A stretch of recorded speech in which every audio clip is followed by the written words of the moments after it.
या देवी सर्वभूतेषु मां कालरात्रिरूपेण संस्थिता नमस्तस्यै नमस्तस्यै नमस्तस्यै नमो नमः। ओम दुम दुर्गाय नमः। आप सभी को नवरात्रि की सप्तमी तिथि की हार्दिक शुभकामनाएं। सप्तमी तिथि को मां कालरात्रि की पूजा की जाती है। आप हमारे चैनल पर कालरात्रि माता की व्रत कथा भी जरूर सुनिएगा। आज की इस वीडियो में आप सुनेंगे दुर्गा सप्तशती का अध्याय 12 और 13। अब देवी दुर्गा का ध्यान करते हुए दुर्गा सप्तशती के अध्याय 12 का पाठ करते हैं, जिसमें देवी चरित्रों के पाठ का महात्म्य माँ जगदम्बा भगवती देवताओं से बता रही हैं। देवी बोली, हे देवताओं, जो एकाग्रचित होकर प्रतिदिन इन स्तुतियों से मेरा स्तवन करेगा, उसकी सारी बाधा मैं निश्चय ही दूर कर दूंगी। जो मधु कैटभ का नाश, महिषासुर का वध तथा शुंभ निशुंभ के संहार के प्रसंग का पाठ करेंगे तथा अष्टमी, चतुर्दशी और नवमी को भी जो एकाग्रचित होकर भक्ति पूर्वक मेरे उत्तम महात्म्य का श्रवण करेंगे, उन्हें कोई पाप नहीं छू सकेगा। उन पर पाप जनित आपत्तियां भी नहीं आएंगी। उनके घर में कभी दरिद्रता नहीं होगी तथा उनको कभी प्रेमी जनों के विछोह का कष्ट भी नहीं भोगना पड़ेगा। इतना ही नहीं, उन्हें शत्रु से, लुटेरों से, राजा से, शस्त्र से, अग्नि से तथा जल की राशि से भी कभी भय नहीं होगा। इसलिए सबको एकाग्रचित होकर भक्ति पूर्वक मेरे इस महात्म्य को सदा पढ़ना और सुनना चाहिए। यह परम कल्याण कारक है। मेरा महात्म्य महामारी जनित समस्त उपद्रवों तथा आध्यात्मिक आदि तीनों प्रकार के उत्पातों को शांत करने वाला है। मेरे जिस मंदिर में प्रतिदिन विधि पूर्वक मेरे इस महात्म्य का पाठ किया जाता है, उस स्थान को मैं कभी नहीं छोड़ती। वहां सदा ही मेरा सन्निधान बना रहता है। बलिदान, पूजा, होम तथा महोत्सव के अवसरों पर मेरे इस चरित्र का पूरा पूरा पाठ और श्रवण करना चाहिए। ऐसा करने पर मनुष्य विधि को जानकर या बिना जाने भी मेरे लिए जो बलि, पूजा या होम आदि करेगा, उसे मैं बड़ी प्रसन्नता के साथ ग्रहण करूंगी। शरद काल में जो वार्षिक महापूजा की जाती है, उस अवसर पर जो मेरे इस महात्म्य को भक्ति पूर्वक सुनेगा, वह मनुष्य मेरे प्रसाद से सब बाधाओं से मुक्त तथा धन, धान्य एवं पुत्र से संपन्न होगा। इसमें तनिक भी संदेह नहीं है। मेरे इस महात्म्य, मेरे प्रादुर्भाव की सुंदर कथाएं तथा युद्ध में किए हुए मेरे पराक्रम सुनने से मनुष्य निर्भय हो जाता है। मेरे महात्म्य का श्रवण करने वाले पुरुषों के शत्रु नष्ट हो जाते हैं, उन्हें कल्याण की प्राप्ति होती है तथा उनका कुल आनंदित रहता है। सर्वत्र शांति कर्म में बुरे स्वप्न दिखाई देने पर तथा ग्रह जनित भयंकर पीड़ा उपस्थित होने पर मेरा महात्म्य श्रवण करना चाहिए। इससे सब विघ्न तथा भयंकर ग्रह पीड़ाएं शांत हो जाती हैं और मनुष्यों द्वारा देखा हुआ दुस्वप्न शुभ स्वप्न में परिवर्तित हो जाता है। बाल ग्रहों से आक्रांत हुए बालकों के लिए यह महात्म्य शांति कारक है तथा मनुष्यों के संगठन में फूट होने पर यह अच्छी प्रकार मित्रता कराने वाला होता है। यह महात्म्य समस्त दुराचारियों के बल का नाश करने वाला है। इसके पाठ मात्र से राक्षसों, भूतों और पिशाचों का नाश हो जाता है। मेरा यह सब महात्म्य मेरे सामीप्य की प्राप्ति कराने वाला है। पशु, पुष्प, अर्घ, धूप, दीप, गंध आदि उत्तम सामग्रियों द्वारा पूजन करने से, ब्राह्मणों को भोजन कराने से, होम करने से, प्रतिदिन अभिषेक करने से, नाना प्रकार के अन्य भोगों का अर्पण करने से तथा दान देने आदि से 1 वर्ष तक जो मेरी आराधना की जाती है और उससे मुझे जितनी प्रसन्नता होती है, उतनी प्रसन्नता मेरे इस उत्तम चरित्र का एक बार श्रवण करने मात्र से हो जाती है। यह महात्म्य श्रवण करने पर पापों को हर लेता और आरोग्य प्रदान करता है। मेरे प्रादुर्भाव का कीर्तन समस्त भूतों से रक्षा करता है तथा मेरा युद्ध विषयक चरित्र दुष्ट दैत्यों का संहार करने वाला है। इसके श्रवण करने पर मनुष्यों को शत्रु का भय नहीं रहता। हे देवताओं, तुमने और ब्रह्मर्षियों ने जो मेरी स्तुतियां की हैं तथा ब्रह्मा जी ने जो स्तुतियां की हैं, वे सभी कल्याणमय बुद्धि प्रदान करती हैं।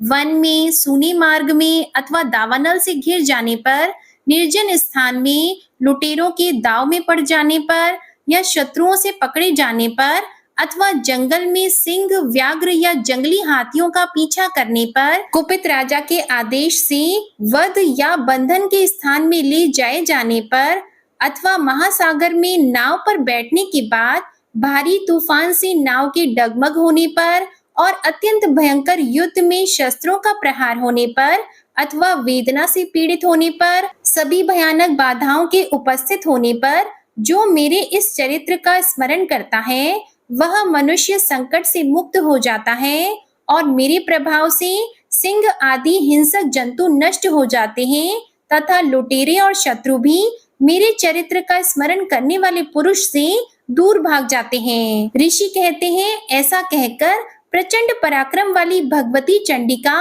सब देवताओं के देखते देखते वहीं अंतर ध्यान हो गईं। फिर समस्त देवता भी शत्रुओं के मारे जाने से निर्भय होकर पहले की ही भांति यज्ञ भाग का उपभोग करते हुए अपने अपने अधिकार का पालन करने लगे। संसार का विध्वंस करने वाले महाभयंकर अतुल पराक्रमी देव शत्रु शुंभ तथा महाबली निशुंभ के युद्ध में देवी द्वारा मारे जाने पर शेष दैत्य पाताल लोक में चले आए। राजन, इस प्रकार भगवती अंबिका देवी नित्य होती हुई भी पुनः पुनः प्रकट होकर जगत की रक्षा करती हैं। वे ही इस विश्व को मोहित करती, वे ही जगत को जन्म देती और वे ही प्रार्थना करने पर संतुष्ट होकर विज्ञान एवं समृद्धि प्रदान करती हैं। हे राजन, महाप्रलय के समय महामारी का स्वरूप धारण करने वाली वे महाकाली ही इस समस्त ब्रह्मांड में व्याप्त हैं। वे ही समय समय पर महामारी होती हैं और वे ही स्वयं अजन्मा होती हुई भी सृष्टि के रूप में प्रकट होती हैं। वे सनातनी देवी ही समय अनुसार संपूर्ण भूतों की रक्षा करती हैं। मनुष्यों के अभ्युदय के समय वे ही घर में लक्ष्मी के रूप में स्थित होकर उन्नति प्रदान करती हैं और वे ही अभाव के समय दरिद्रता बनकर विनाश का कारण होती हैं। पुष्प, धूप और गंध आदि से पूजन करके उनकी स्तुति करने पर वे धन, पुत्र, धार्मिक बुद्धि तथा उत्तम गति प्रदान करती हैं। ओम नमः चंडिकाय। इस प्रकार श्री मार्कंडेय पुराण में सावर्णिक मनवंतर की कथा के अंतर्गत देवी महात्म्य में फल स्तुति नामक 12वां अध्याय पूरा हुआ। और अब आप सुनेंगे दुर्गा सप्तशती का अध्याय 13। दुर्गा सप्तशती के अध्याय 13 में सुरत और वैश्य को देवी का वरदान प्राप्त होने का वर्णन किया गया है। ऋषि कहते हैं, हे राजन, इस प्रकार मैंने तुमसे देवी के उत्तम महात्म्य का वर्णन किया जो इस जगत को धारण करती हैं। उन देवी का ऐसा ही प्रभाव है। वे ही विद्या, ज्ञान उत्पन्न करती हैं। भगवान विष्णु की माया स्वरूपा उन भगवती के द्वारा ही तुम, ये वैश्य तथा अन्य अन्य विवेकी जन मोहित होते हैं, मोहित हुए हैं और आगे भी मोहित होंगे। महाराज, तुम उन्हीं परमेश्वरी की शरण में जाओ। आराधना करने पर वे ही मनुष्यों को भोग, स्वर्ग तथा मोक्ष प्रदान करती हैं। श्री मार्कंडेय जी कहते हैं, क्रौष्टुकी जी, मेधा मुनि के ये वचन सुनकर राजा सुरत ने उत्तम व्रत का पालन करने वाले उन महाभाग महर्षि को प्रणाम किया। वे अत्यंत ममता और राज्य अपहरण से बहुत खिन्न हो चुके थे। महामुनि, इसलिए विरक्त होकर वे राजा तथा वैश्य तत्काल तपस्या को चले गए और वे जगदम्बा के दर्शन के लिए नदी के तट पर रहकर तपस्या करने लगे। वे वैश्य उत्तम देवी सूक्त का जप करते हुए तपस्या में प्रवृत्त हुए। वे दोनों नदी के तट पर देवी की मिट्टी की मूर्ति बनाकर पुष्प, धूप और हवन आदि के द्वारा उनकी आराधना करने लगे। उन्होंने पहले तो आहार को धीरे धीरे कम किया, फिर बिल्कुल निराहार रहकर देवी में ही मन लगाए एकाग्रता पूर्वक उनका चिंतन आरंभ किया। वे दोनों अपने शरीर के रक्त से प्रोक्षित बलि देते हुए लगातार 3 वर्ष तक संयम पूर्वक आराधना करते रहे। इस पर प्रसन्न होकर जगत को धारण करने वाली चंडिका देवी ने प्रत्यक्ष दर्शन देकर कहा। देवी बोली, राजन, तथा अपने कुल को आनंदित करने वाले वैश्य, तुम लोग जिस वस्तु की इच्छा रखते हो वह मुझसे मांगो, मैं संतुष्ट हूँ, अतः तुम्हें वह सब कुछ दूंगी। मार्कंडेय जी कहते हैं, तब राजा ने दूसरे जन्म में नष्ट न होने वाला राज्य मांगा तथा इस जन्म में भी शत्रुओं की सेना को बलपूर्वक नष्ट करके पुनः अपना राज्य प्राप्त कर लेने का वरदान मांगा। वैश्य का मन संसार की ओर से खिन्न और विरक्त हो चुका था और वे बड़े बुद्धिमान थे, अतः उस समय उन्होंने तो ममता और अहंता रूप आसक्ति का नाश करने वाला ज्ञान मांगा। देवी बोली, राजन, तुम थोड़े ही दिनों में शत्रुओं को मारकर अपना राज्य प्राप्त कर लोगे। अब वहां तुम्हारा राज्य स्थिर रहेगा। फिर मृत्यु के पश्चात तुम भगवान विवस्वान अर्थात सूर्य के अंश से जन्म लेकर इस पृथ्वी पर सावर्णिक मनु के नाम से विख्यात होंगे। वैश्ववर्य, तुमने भी जिस वर को मुझसे प्राप्त करने की इच्छा की है उसे देती हूँ, तुम्हें मोक्ष के लिए ज्ञान प्राप्त होगा। मार्कंडेय जी कहते हैं, इस प्रकार उन दोनों को मनोवांछित वरदान देकर तथा उनके द्वारा भक्ति पूर्वक अपनी स्तुति सुनकर देवी अंबिका तत्काल अंतर्ध्यान हो गईं। इस तरह देवी से वरदान पाकर क्षत्रियों में श्रेष्ठ सुरत सूर्य से जन्म लेकर सावर्णी नामक मनु होंगे। इस प्रकार श्री मार्कंडेय पुराण में सावर्णिक मनवंतर की कथा के अंतर्गत देवी महात्म्य में सुरत और वैश्य को वरदान नामक 13वां अध्याय पूरा हुआ। और अब सुनते हैं दुर्गा सप्त श्लोकी का पाठ। पूरे भक्ति भाव के साथ ओम नमः चंडिकाय इस मंत्र का उच्चारण कीजिए और अपने दोनों हाथ जोड़कर माँ भगवती जगदम्बा को प्रणाम करके इस पाठ को श्रवण कीजिए। भगवान शिव बोले, हे देवी, तुम भक्तों के लिए सुलभ हो और समस्त कर्मों का विधान करने वाली हो। कलयुग में कामनाओं की सिद्धि हेतु यदि कोई उपाय हो तो उसे अपनी वाणी के द्वारा सम्यक रूप से व्यक्त करो। तब देवी ने कहा, हे देव, आपका मेरे ऊपर बहुत स्नेह है। कलयुग में समस्त कामनाओं को सिद्ध करने वाला जो साधन है वह बतलाऊंगी, सुनो। उसका नाम है अम्बा स्तुति। ओम इस दुर्गा सप्तश्लोकी स्तोत्र मंत्र के नारायण ऋषि हैं, अनुष्टुप छंद हैं, श्री महाकाली, महालक्ष्मी और महासरस्वती देवता हैं। श्री दुर्गा की प्रसन्नता के लिए सप्तश्लोकी दुर्गा पाठ में इसका विनियोग किया जाता है। वे भगवती महामाया देवी ज्ञानियों के भी चित्त को बलपूर्वक खींचकर मोह में डाल देती हैं। हे माँ दुर्गे, आप स्मरण करने पर सब प्राणियों का भय हर लेती हो और स्वस्थ पुरुषों द्वारा चिंतन करने पर उन्हें परम कल्याणमयी बुद्धि प्रदान करती हैं। दुख, दरिद्रता और भय हरने वाली देवी आपके सिवा दूसरी कौन है जिसका चित्त सबका उपकार करने के लिए सदा ही दयाद्र रहता हो। हे नारायणी, आप सब प्रकार का मंगल प्रदान करने वाली मंगलमयी हो, कल्याणदायिनी शिवा हो, सब पुरुषार्थों को सिद्ध करने वाली शरणागत वत्सला, 3 नेत्रों वाली एवं गौरी हो। आपको नमस्कार है। शरण में आए हुए दीनों और पीड़ितों की रक्षा करने में संलग्न रहने वाली तथा सबकी पीड़ा दूर करने वाली नारायणी देवी, आपको नमस्कार है। सर्वस्वरूपा, सर्वेश्वरी तथा सब प्रकार की शक्तियों से संपन्न दिव्य रूपा दुर्गे देवी, सब भय से हमारी रक्षा करो, आपको नमस्कार है। हे देवी, आप प्रसन्न होने पर सब रोगों को नष्ट कर देती हो और कुपित होने पर मनोवांछित सभी कामनाओं का नाश कर देती हो। जो लोग आपकी शरण में जा चुके हैं उन पर विपत्ति तो आती ही नहीं। आपकी शरण में गए हुए मनुष्य दूसरों को शरण देने वाले हो जाते हैं। हे सर्वेश्वरी, आप इसी प्रकार तीनों लोकों की समस्त बाधाओं को शांत करो और हमारे शत्रुओं का नाश करती रहो। इस प्रकार से श्री दुर्गा सप्त श्लोकी संपूर्ण हुआ। ओम नमः चंडिकाय। तो अब पूरे भक्ति भाव के साथ माँ दुर्गा का ध्यान करते हुए दुर्गा कवच के पाठ का शुभारंभ करते हैं। सबसे पहले विनियोग है ओम नमः चंडिकाय। माँ दुर्गा के चंडी रूप को हमारा नमन है। यह भगवान ब्रह्मा जी के द्वारा लिखा गया चंडी कवच है जिसमें कुल 56 छंद हैं। चामुंडा देवता, दिग्बंध देवता, जगदम्बा माता इत्यादि का ध्यान करके हम इस दुर्गा सप्तशती के पाठ का प्रारंभ कर रहे हैं। मार्कंडेय जी पितामह ब्रह्मा जी से कह रहे हैं कि हे भगवान ब्रह्मा, जो इस विश्व में गोपनीय है और रहस्यपूर्ण है तथा जो सभी की रक्षा करता है और हमें अधर्म से बचाता है, साथ ही जिसे आपने अभी तक किसी को दिखाया भी नहीं है, ऐसा कोई साधन या उपाय मुझे बताइए।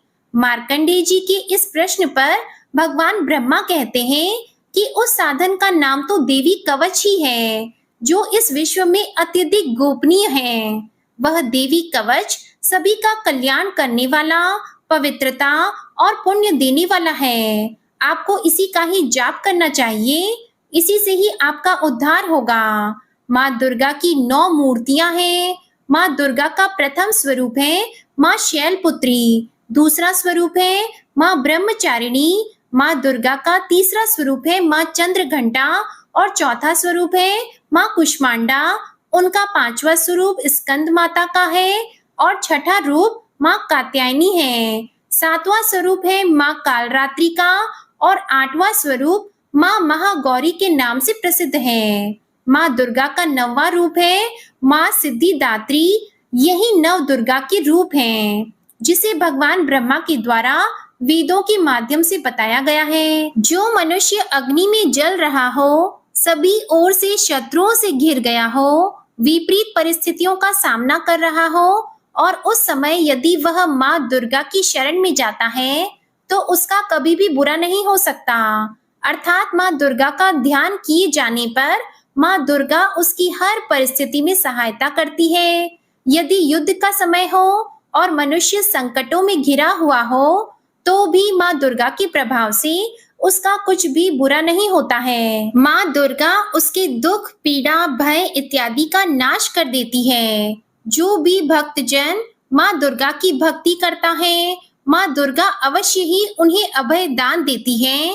जो कोई भी देवी दुर्गा का ध्यान करता है, माँ दुर्गा उसकी हर प्रकार से रक्षा करती है और इस बात में कोई भी संशय नहीं है। चामुंडा माता का वाहन प्रेत है और वे उस पर सवारी करती हैं। वाराही माता का वाहन भैंसा है, ऐन्द्री माता का वाहन हाथी है, तो वहीं वैष्णवी माता का वाहन गरुड़ है।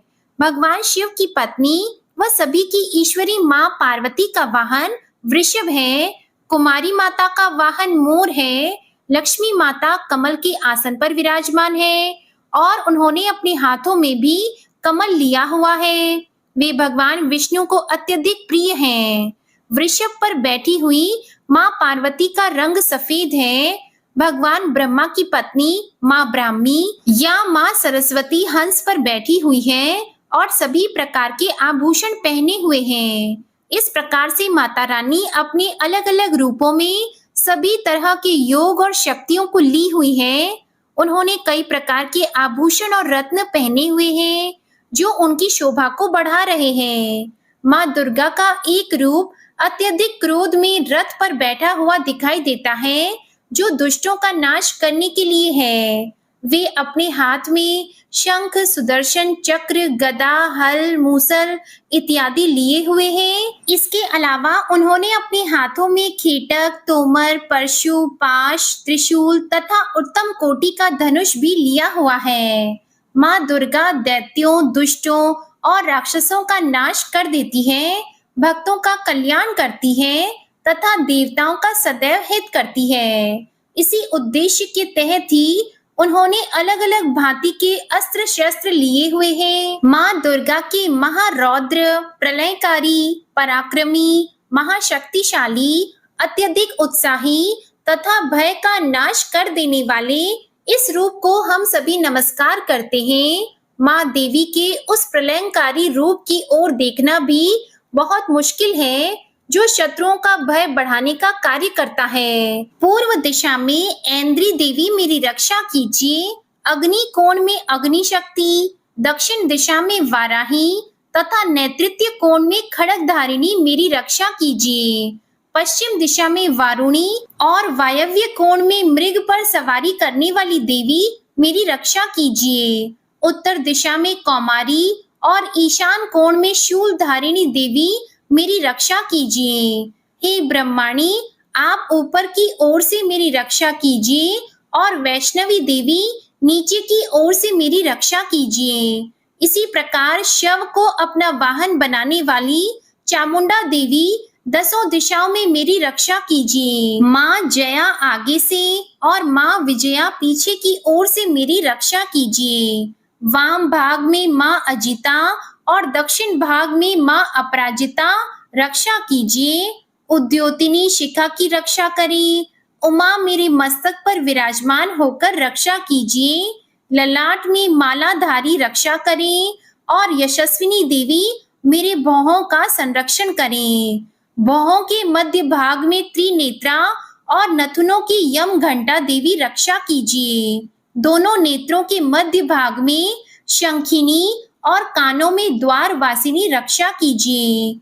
माँ कालिका देवी कपोलों की तथा माँ भगवती शांकरी कानों के मूल भाग की रक्षा कीजिए।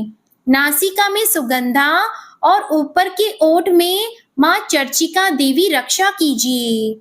नीचे के होठ में अमृत कला और जीवा में माँ सरस्वती देवी रक्षा कीजिए। माँ कौमारी दांतों की और माँ चंडिका कंठ प्रदेश की रक्षा कीजिए। माँ चित्र घंटा गले की घाटी की और माँ महामाया तालू में रहकर रक्षा कीजिए। माँ कामाक्षी ठोड़ी की और माँ सर्वमंगला मेरी वाणी की रक्षा कीजिए। माँ भद्र काली ग्रीवा में और धनुर्धरी पृष्ठ वंश में रहकर मेरी रक्षा कीजिए। कंठ के बाहरी भाग में माँ नील ग्रीवा और कंठ की नली में माँ नल कुबरी रक्षा कीजिए। दोनों कंधों में माँ खड़गिनी और मेरी दोनों भुजाओं की माँ वज्रधारिणी रक्षा कीजिए। दोनों हाथों में दंडिनी और अंगुलियों में माँ अंबिका रक्षा कीजिए। माँ शूलेश्वरी नखों की रक्षा कीजिए। माँ कुलेश्वरी कुक्षी अर्थात पेट में रहकर रक्षा कीजिए। माँ महादेवी दोनों स्तनों की और माँ शोक विनाशिनी देवी मन की रक्षा कीजिए। माँ ललिता देवी हृदय में और माँ शूलधारिणी उदर में रहकर रक्षा कीजिए। नाभि में माँ कामिनी और गुह्य भाग की माँ गुह्येश्वरी रक्षा कीजिए। पूतना और कामिका लिंग की और महिष वाहिनी गुदा की रक्षा कीजिए। भगवती कटी भाग में और विंध्यवासिनी घुटनों की रक्षा करें। संपूर्ण कामनाओं को देने वाली महाबला देवी दोनों पिंडलियों की रक्षा करें। नारसिंही दोनों घुटियों की और तेजसी देवी दोनों चरणों के पृष्ठ भाग की रक्षा करें। श्री देवी पैरों की अंगुलियों में और तलवासिनी पैरों के तलवों में रहकर रक्षा करें। अपनी दाढ़ों के कारण भयंकर दिखाई देने वाली दृष्टंकराली देवी नखों की और ऊर्ध्व केशिनी देवी केशों की रक्षा करें। रोमवलियों के छिद्रों में कौबेरी और त्वचा की वागीश्वरी देवी रक्षा करें। पार्वती देवी रक्त, मज्जा, वसा, मांस, हड्डी और मेद की रक्षा करें। आंतों की कालरात्रि और पित्त की मुटुकेश्वरी रक्षा करें। मूलाधार आदि कमल कोशों में पद्मावती देवी और कफ में चूड़ामणि देवी स्थित होकर रक्षा करें। नख के तेज की ज्वालामुखी रक्षा करें। जिसका किसी भी अस्त्र से भेदन नहीं हो सकता, वह अभेद्या देवी शरीर की समस्त संधियों में रहकर रक्षा करें। ब्रह्माणी, आप मेरे वीर्य की रक्षा करें। छत्रेश्वरी छाया की तथा धर्मधारिणी देवी मेरे अहंकार, मन और बुद्धि की रक्षा करें। हाथ में वज्र धारण करने वाली वज्रहस्ता देवी मेरे प्राण, अपान, व्यान, उदान और समान वायु की रक्षा करें। कल्याण से शोभित होने वाली भगवती कल्याण शोभना मेरे प्राण की रक्षा करें। रस, रूप, गंध, शब्द और स्पर्श इन विषयों का अनुभव करते समय योगिनी देवी रक्षा करें तथा सत्व गुण, रजोगुण और तमोगुण की रक्षा सदा नारायणी देवी करें। वाराही आयु की रक्षा करें। वैष्णवी धर्म की रक्षा करें तथा चक्रिणी देवी यश, कीर्ति, लक्ष्मी, धन और विद्या की रक्षा करें। इंद्राणी, आप मेरे गोत्र की रक्षा करें। चंडिके, आप मेरे पशुओं की रक्षा करें।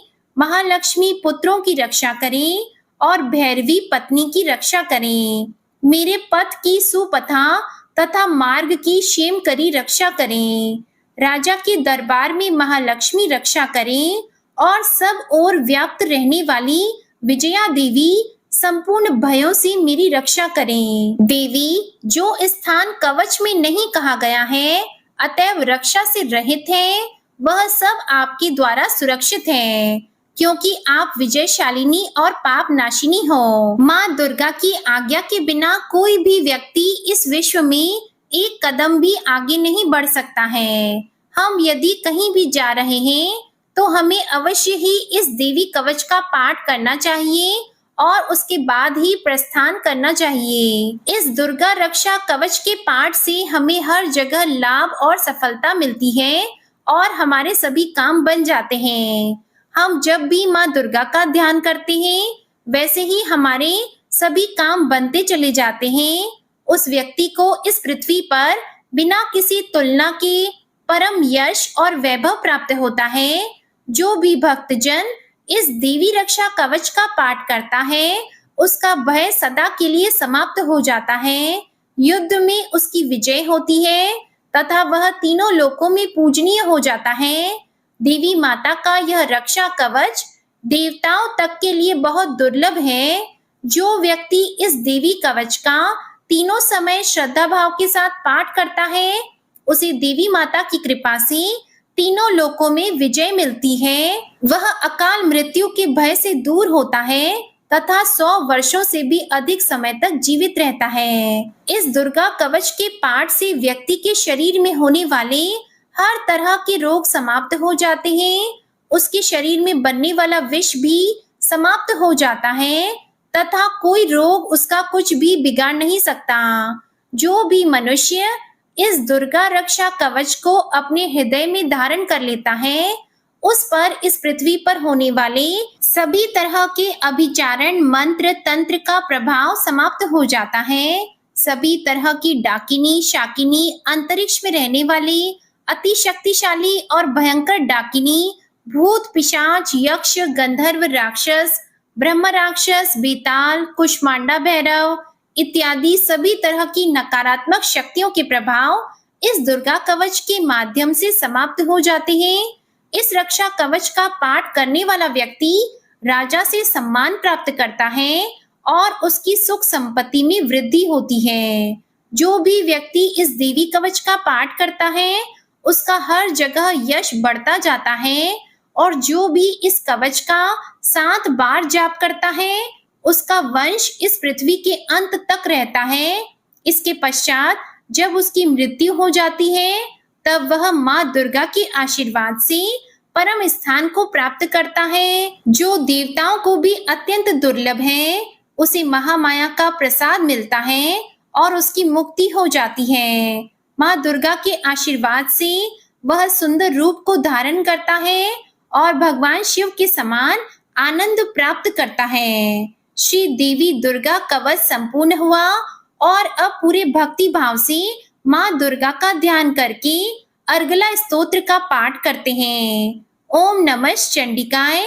माँ चंडिका देवी को नमस्कार है। मार्कंडेय ऋषि कहते हैं, जयंती अर्थात सबसे उत्कृष्ट एवं विजयशालिनी, मंगला अर्थात अपने भक्तों के जन्म मरण आदि संसार बंधन को दूर करने वाली मोक्षदायिनी मंगलमयी देवी, काली अर्थात प्रलय काल में संपूर्ण सृष्टि को अपना ग्रास बना लेने वाली, भद्रकाली अर्थात अपने भक्तों के लिए ही भद्र अथवा मंगल स्वीकार करने वाली, कपालिनी अर्थात हाथ में कपाल तथा गले में मुंडमाला धारण करने वाली, दुर्गा अर्थात कर्म एवं उपासना रूप दुसाध्य साधन से प्राप्त होने वाली, क्षमा अर्थात अत्यंत करुणामय स्वभाव होने के कारण अपने भक्तों के सारे अपराध क्षमा करने वाली, शिवा अर्थात सबका कल्याण करने वाली, धात्री अर्थात संपूर्ण प्रपंच को धारण करने वाली, स्वाहा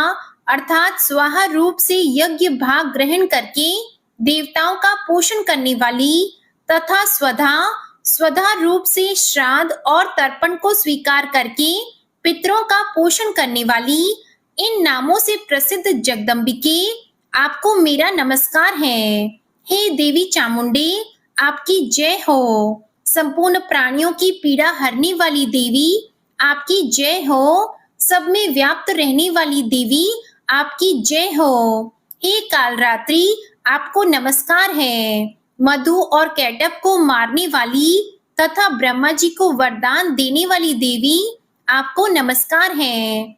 आप मुझे रूप दो, जय दो, यश दो और काम क्रोध आदि शत्रुओं का नाश करो। महिषासुर का नाश करने वाली तथा भक्तों को सुख देने वाली देवी, आपको नमस्कार है। आप रूप दो, जय दो, यश दो और काम क्रोध आदि शत्रुओं का नाश करो। रक्त बीज का वध और चंड मुंड का विनाश करने वाली देवी, आप रूप दो, जय दो, यश दो और काम क्रोध आदि शत्रुओं का नाश करो। शुंभ और निशुंभ तथा धूम्र लोचन का मर्दन करने वाली देवी, आप रूप दो, जय दो, यश दो और काम क्रोध आदि शत्रुओं का नाश करो। सबके द्वारा वंदित युगल चरणों वाली तथा संपूर्ण सौभाग्य प्रदान करने वाली देवी, आप रूप दो, जय दो, यश दो और काम क्रोध आदि शत्रुओं का नाश करो। देवी, आपके रूप और चरित्र अचिंत्य हैं। आप समस्त शत्रुओं का नाश करने वाली हो। आप रूप दो, जय दो, यश दो और काम क्रोध आदि शत्रुओं का नाश करो। पापों को दूर करने वाली चंडिके, जो भक्ति पूर्वक आपके चरणों में सर्वदा मस्तक झुकाते हैं, उन्हें रूप दो, जय दो, यश दो और उनके काम क्रोध आदि शत्रुओं का नाश करो। रोगों का नाश करने वाली चंडिके, जो भक्ति पूर्वक आपकी स्तुति करते हैं, उन्हें रूप दो, जय दो, यश दो और उनके काम क्रोध आदि शत्रुओं का नाश करो। हे चंडिके, इस संसार में जो भक्ति पूर्वक आपकी पूजा करते हैं, उन्हें रूप दो, जय दो, यश दो और उनके काम क्रोध आदि शत्रुओं का नाश करो। मुझे सौभाग्य और आरोग्य दो, परम सुख दो, रूप दो, जय दो, यश दो और मेरे काम क्रोध आदि शत्रुओं का नाश करो। जो मुझसे द्वेष रखते हो, उनका नाश और मेरे बल की वृद्धि करो। रूप दो, जय दो, यश दो और मेरे काम क्रोध आदि शत्रुओं का नाश करो। हे देवी, मेरा कल्याण करो, मुझे उत्तम संपत्ति प्रदान करो। रूप दो, जय दो, यश दो और मेरे काम क्रोध आदि शत्रुओं का नाश करो। हे अंबिके, देवता और असुर दोनों ही अपने माथे के मुकुट की मणियों को आपके चरणों पर घिसते रहते हैं। आप रूप दो, जय दो, यश दो और काम क्रोध आदि शत्रुओं का नाश करो। आप अपने भक्त जन को विद्वान, यशस्वी और लक्ष्मीवान बनाओ तथा रूप दो, जय दो, यश दो और उनके काम क्रोध आदि शत्रुओं का नाश करो। प्रचंड दैत्यों के दर्प का दलन करने वाली चंडिके, मुझ शरणागत को रूप दो, जय दो, यश दो और मेरे काम क्रोध आदि शत्रुओं का नाश करो। चतुर्मुख ब्रह्मा जी के द्वारा प्रशंसित चार भुजा धारिणी परमेश्वरी, आप रूप दो, जय दो, यश दो और काम क्रोध आदि शत्रुओं का नाश करो। हे देवी अंबिके, भगवान विष्णु नित्य निरंतर भक्ति पूर्वक आपकी स्तुति करते रहते हैं। आप रूप दो, जय दो, यश दो और काम क्रोध आदि शत्रुओं का नाश करो। हिमालय कन्या पार्वती के पति महादेव जी के द्वारा प्रशंसित होने वाली परमेश्वरी, आप रूप दो, जय दो, यश दो और काम क्रोध आदि शत्रुओं का नाश करो। शचीपति इंद्र के द्वारा सद्भाव से पूजित होने वाली परमेश्वरी, आप रूप दो, जय दो, यश दो और काम क्रोध आदि शत्रुओं का नाश करो। प्रचंड भुज दंडों वाले दैत्यों का घमंड चूर करने वाली देवी, आप रूप दो, जय दो, यश दो और काम क्रोध आदि शत्रुओं का नाश करो। हे देवी अंबिके, आप अपने भक्त जनों को सदा असीम आनंद प्रदान करती रहती हो। मुझे रूप दो, जय दो, यश दो और मेरे काम क्रोध आदि शत्रुओं का नाश करो। मन की इच्छा के अनुसार चलने वाली मनोहर पत्नी प्रदान करो, जो दुर्गम संसार सागर से तारने वाली तथा उत्तम कुल में उत्पन्न हुई हो। जो मनुष्य इस अर्गला स्तोत्र का पाठ करके सप्तशती रूपी महास्तोत्र का पाठ करता है, वह सप्तशती की जप संख्या से मिलने वाले श्रेष्ठ फल को प्राप्त होता है। साथ ही वह प्रचुर संपत्ति भी प्राप्त कर लेता है। अर्गला स्तोत्र संपूर्ण हुआ। कीलक स्तोत्र। ओम नमः चंडिकाय। मार्कंडेय ऋषि जी कहते हैं, विशुद्ध ज्ञान ही जिनका शरीर है, तीनों वेद ही जिनके दिव्य नेत्र हैं, जो कल्याण प्राप्ति के हेतु हैं तथा अपने मस्तक पर अर्धचंद्र का मुकुट धारण करते हैं, उन भगवान शिव को नमस्कार है। मंत्रों का जो अभी कीलक है, अर्थात मंत्रों की सिद्धि में विघ्न उपस्थित करने वाले शाप रूपी कीलक का जो निवारण करने वाला है, उस सप्तशती स्तोत्र को संपूर्ण रूप से जानना चाहिए और जानकर उसकी उपासना करनी चाहिए। यद्यपि सप्तशती के अतिरिक्त अन्य मंत्रों के जप में भी जो निरंतर लगा रहता है, वह भी कल्याण का भागी होता है। उसके भी उच्चाटन आदि कर्म सिद्ध होते हैं तथा उसे भी समस्त दुर्लभ वस्तुओं की प्राप्ति हो जाती है।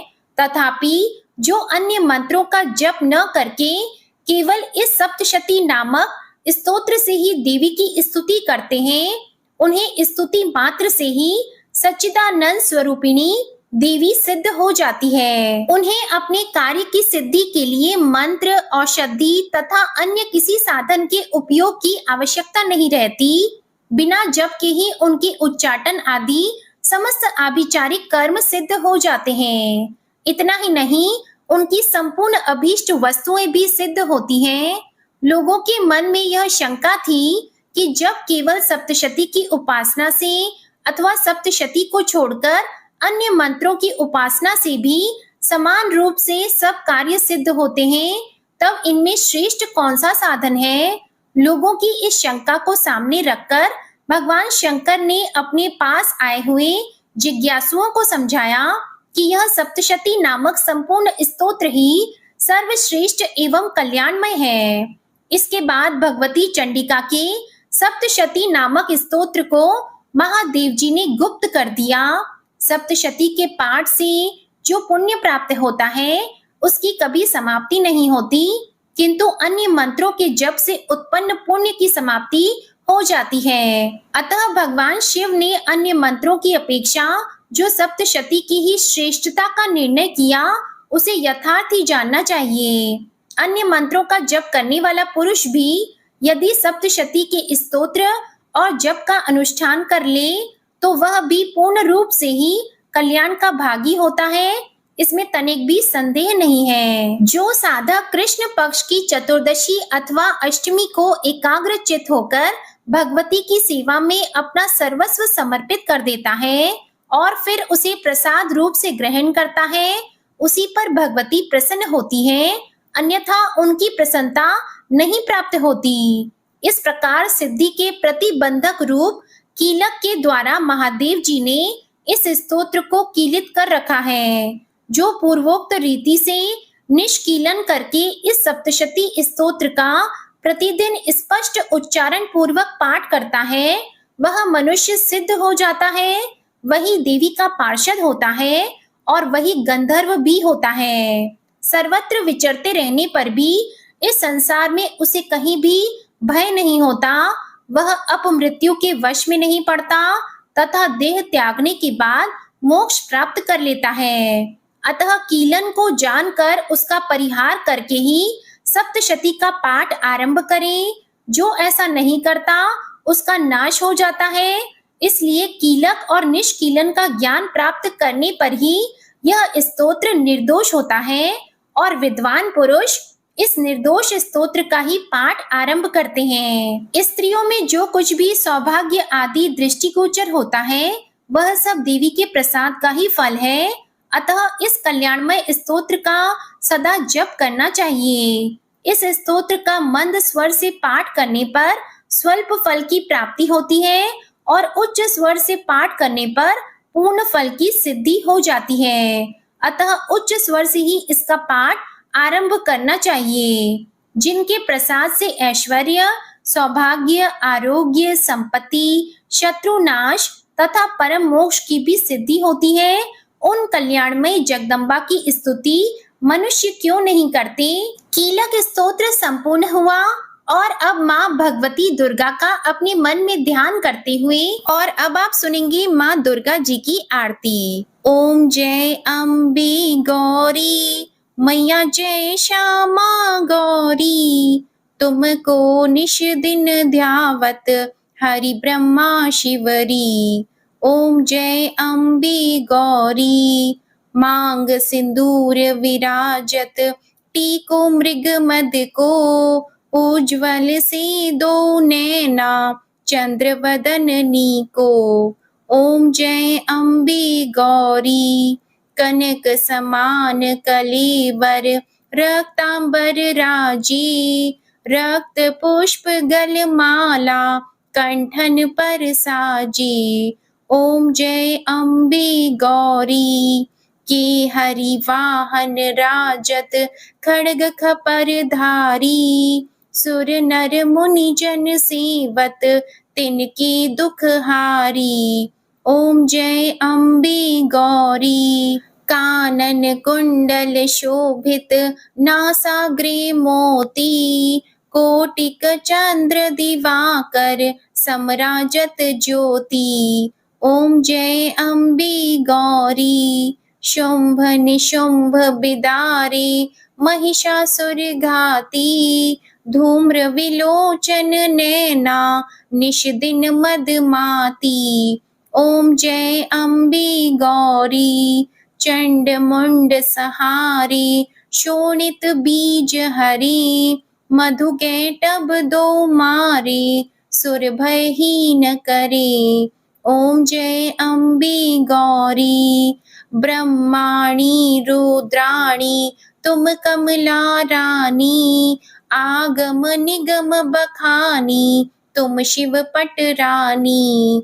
ओम जय अम्बे गौरी 64 योगिनी मंगल गावे, नृत्य करत भैरू, बाजत ताल मृदंगा, अरु बाजत डमरू। ओम जय अम्बे गौरी तुम ही जग की माता, तुम ही हो भरता, भक्तन की दुख हरता, सुख संपत्ति करता।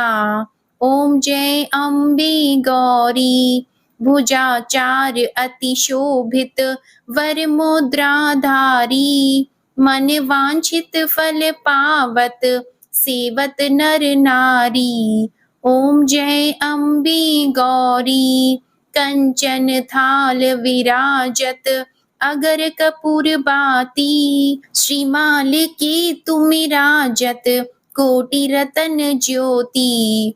ओम जय अम्बे गौरी श्री अम्बे जी की आरती जो कोई नर गावे, कहत शिवानंद स्वामी, सुख संपत्ति पावे। ओम जय अम्बे गौरी जय अम्बे गौरी, मैया जय श्यामा गौरी, मैया जी को निश दिन ध्यावत, तुमको निश दिन ध्यावत, हरि ब्रह्मा शिवरी। ओम जय अम्बे गौरी ओम जय अम्बे गौरी, मैया जय श्यामा गौरी। आरती समाप्त होती है। उम्मीद करती हूँ आज की वीडियो आपको जरूर पसंद आई होगी। वीडियो पसंद आए तो इसे लाइक कीजिएगा, संभव हो तो वीडियो को ज्यादा से ज्यादा शेयर कीजिएगा। चैनल पर पहली बार आए हैं और अगर अभी तक आपने हमारे चैनल को सब्सक्राइब नहीं किया है तो आज की वीडियो अगर आपको अच्छी लगी तो चैनल को सब्सक्राइब करके बेल आइकन को जरूर प्रेस कीजिएगा। जय माता दी।